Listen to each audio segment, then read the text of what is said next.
Je crois en l'Esprit Saint qui est Seigneur et qui donne la vie. Il procède du Père et du Fils avec le Père et le Fils. Il reçoit même adoration et même gloire. Il a parlé par les prophètes. Amen. Bien-aimés, nous allons continuer notre parcours de préparation à la Pentecôte avec cette 6e leçon sur la sanctification de la grâce. Sur le plan doctrinal, notre sanctification est une œuvre majeure de la grâce dans notre vie. Il s'agit de la grâce sanctifiante ou créée. Ce qu'on entend par la sanctification de la grâce est ce processus que l'apôtre Paul décrit dans l'épître aux Romains en disant dans Romains 8, 30, « Ceux qu'il a appelés, il les a aussi justifiés, et ceux qu'il a justifiés, il les a aussi glorifiés. » Le terme de la sanctification est aussi la glorification dans le royaume des cieux. Le Christ nous a sauvés pour faire de nous des saints. On doit toujours le garder dans notre cœur et dans notre mémoire spirituelle.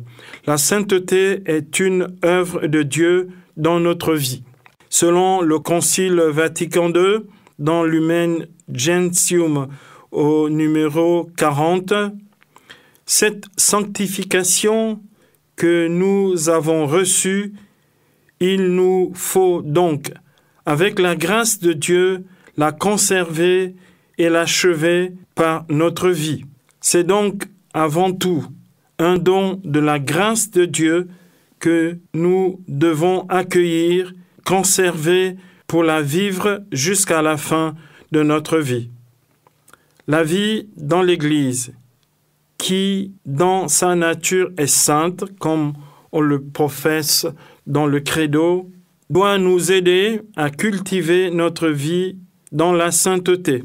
Comme nous dit la première épître de Pierre, vous êtes la race élue, la communauté sacerdotale du roi, la nation sainte, Agion Laos, le peuple que Dieu s'est acquis, dans 1 Pierre 2, 9.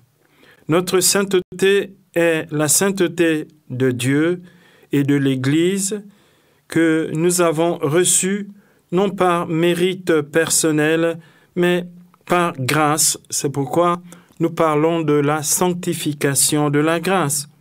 Comme dit l'apôtre Paul dans 1 Corinthiens 6, 11, « Vous avez été lavés, vous avez été sanctifiés, vous avez été justifiés au nom du Seigneur Jésus-Christ et par l'Esprit de notre Dieu. » Donc, c'est l'œuvre du Christ et l'œuvre du Saint-Esprit dans notre vie. Passons maintenant à l'expérience dans l'Esprit. Pour notre part, nous devons continuer cette marche pour la sainteté, non pas par nos propres forces, mais par la grâce de Dieu. Il est écrit dans la première lettre de Pierre, dans 1 Pierre 2, que le dessein de Dieu, le Père, est pour notre sanctification dans l'Esprit. Autrement dit, la sanctification dans la grâce. De ce fait, la grâce sanctifiante consiste à marcher selon l'Esprit et non plus selon la chair, c'est-à-dire selon nos désirs terrestres ou selon nos propres raisonnements, même religieux, ou selon les pensées négatives du monde qui peuvent aussi nous influencer.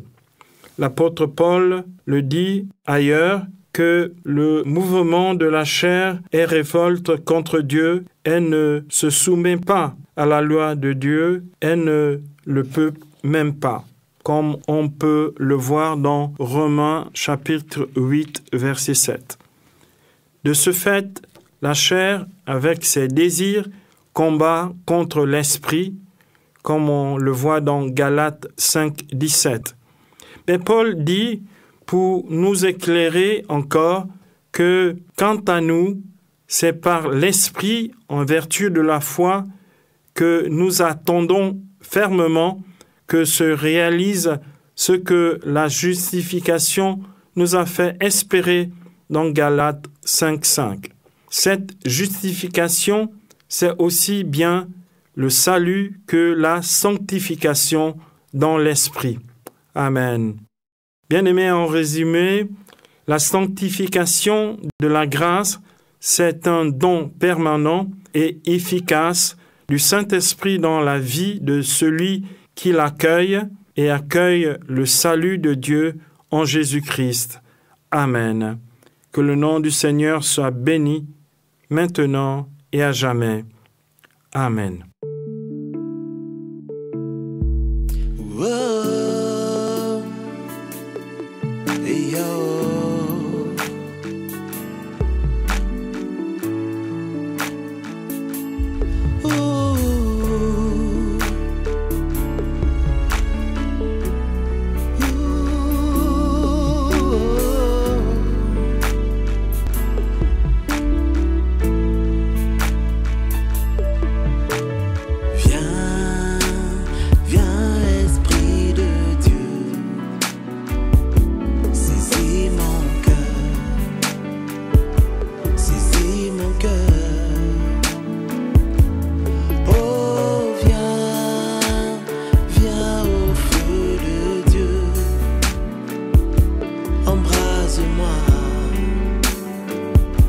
Embrase-moi,